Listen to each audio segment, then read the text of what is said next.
बीवी के सामने सारे खतीब बने हुए होंगे, लेकिन बाहर मजमे में बात नहीं होती।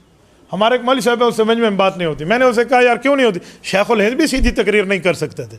मैंने कहा इन्ना लिल्लाह, तुझे किसने कहा शेखुल हिंद नहीं कर सकते? वो एक सवान हयात एक बुजुर्ग की लेकर वहाँ लिखा हुआ था कि हज़रत शेखुल हिंद की तकरीर अवामी में हिचकिचाहट थी। तो यार अगर ज़माना तालिब इल्मी में थी तो इसका क्या मतलब? कहने लगा अच्छा हज़रत ख्वाजा खान मोहम्मद रहमतुल्लाह भी तो तकरीर नहीं करते। यानी अपनी गलती की दलील बुजुर्गों से दे रहा है। तो मैंने उसे कहा कि रसूलुल्लाह सल्लल्लाहु अलैहि वसल्लम बयान फरमाते थे, काम रसूलुल्लाह फीना खतीबा, हज़रत अबू हुरैरा की रिवायत है। अब चुप हो गया। मुझे कहते तो मुझे काफिर बनाना चाहता है। मैंने कहा फिर तैयारी पर क्यों रद्द करते हो, सीखो। एक दिन उसने हमें कहा कि हज़रत वाकई सीखने में एक ही मुझे मसला है कि मैं लोगों से आंखों से आंखें मिलाकर बात नहीं कर सकता। या तो आंखें बंद करके तकरीर करूंगा, और अगर आंखें बंद करो लोग कहेंगे अंधा है, मैं अपनी बात वहां नहीं पहुंचा सकता, इसलिए मुझसे आंखों से आंखें चार नहीं होती। मैं एक बहुत बड़ी शख्सियत, अल्लाह उसकी कब्र पे करोड़ों अरबों रहमतें नाज़िल फरमाए, उनके पास उन्हें ले गया। उन्होंने बेहतरीन हल उसका बता।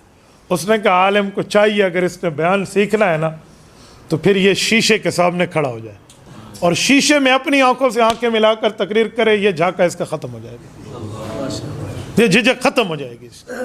और हकीकत में जब आप शीशे में ठहरें और यूं बताएं ना कि मैं आसमान पे लिए ऊपर हाथ, ज़मीन के लिए नीचे हाथ, और शेर पढ़ रहा हूँ, ये वो सारी सेटिंग हो जाएगी।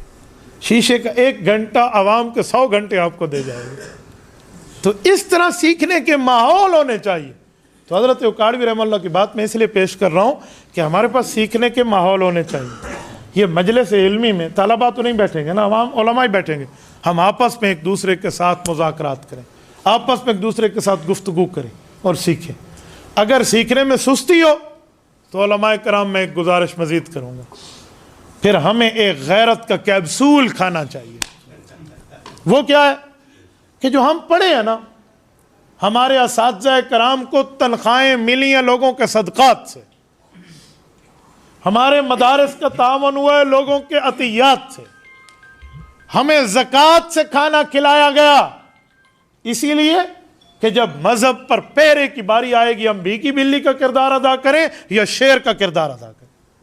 शेर का किरदार, इसलिए लोगों ने ज़कात दी है, पेट काट के हमें खिलाया है, हमें सब कुछ किया है। हमें वही कुतुब मिली आती या तो सदक़ात वाली, हमने उससे पढ़ा है।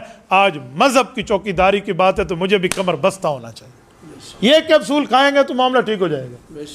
कोई और लोग कैप्सूल खाते हैं, उसी जगह ये कैप्सूल खा ले बंदा, जो बेहतर हो जाए, उलूम मजबूत हो जाए। तो मेरे दोस्तों, ये चंद बातें मैंने इसलिए